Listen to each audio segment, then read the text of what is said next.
Hey guys, so today I'm going to explain in this video how we can use and leverage the POP network to make a non-custodial payment processor. So what that means is that a user who wants to make a payment can submit a payment request to the smart contract on the POP network and basically allow for the merchant to receive these funds in a secure manner. So the way the flow is structured at the moment is that you have a smart contract living on the POP network, and this smart contract will handle all of the payment requests submitted by the user.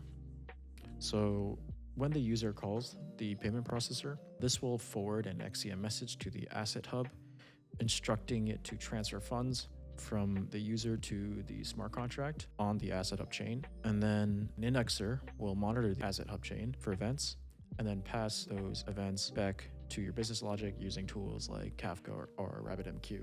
Then your Web2 backend will handle these events to either confirm or invalidate these payments. Because XCM messages are asynchronous in nature, there's no way to deterministically know whether if the call was successful. So that's why we have this indexer, which will pick up on the transaction static on the asset hub and send it back to our service, which then will update the state of the smart contract. So now let's dive into the source code. We're going to start by doing pop build in the root of our payment processor directory. Then after it finishes building, it will create a file under target inc payment processor.contract.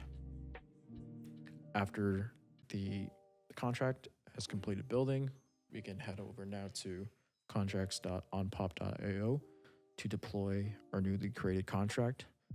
But before we do that, we must get some pass on the Paseo network to pay for the gas.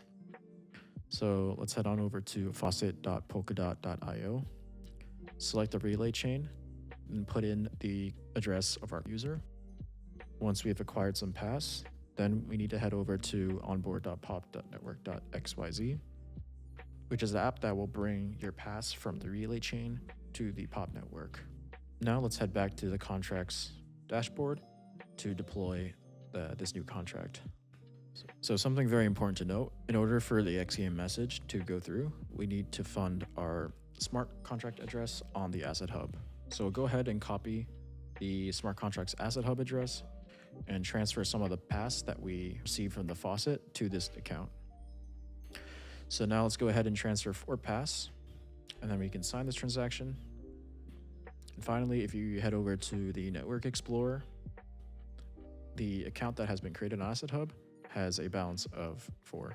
As a user, in order to allow the smart contract to transfer funds on my behalf, I must approve a preset amount by going to Extrinsics, Assets, and then Approve Transfer. Here we use asset ID 27. This is a test asset that we've created. Since this asset has 3 decimals, if we want to send $30, we need to add 3 zeros. Now let's go ahead and fire off this transaction.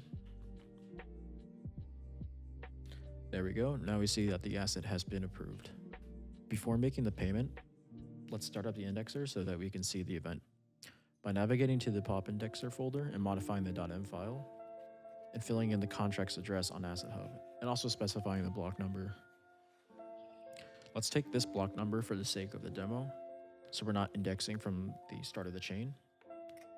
And let's grab this Asset Hub address.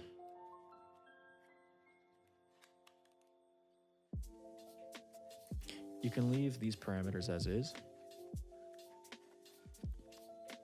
And now let's spin up our indexer by running docker compose up. Afterwards, let's head over to our smart contract and send an amount of $10. And the payment ID should be a unique hash number to be used in your business logic to identify the payment. Let's put down a random ID, and let's select the user that we used to call Approve Transfer.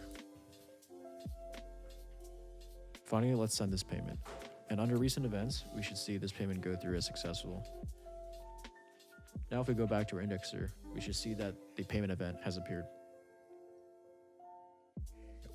One thing you need to do to ensure accuracy on the smart contract side is to invoke the callback success function by passing in the payment ID parameter. This will update the state of the contract indicating that the payment was successful. This step is also necessary to prevent double spending in the future.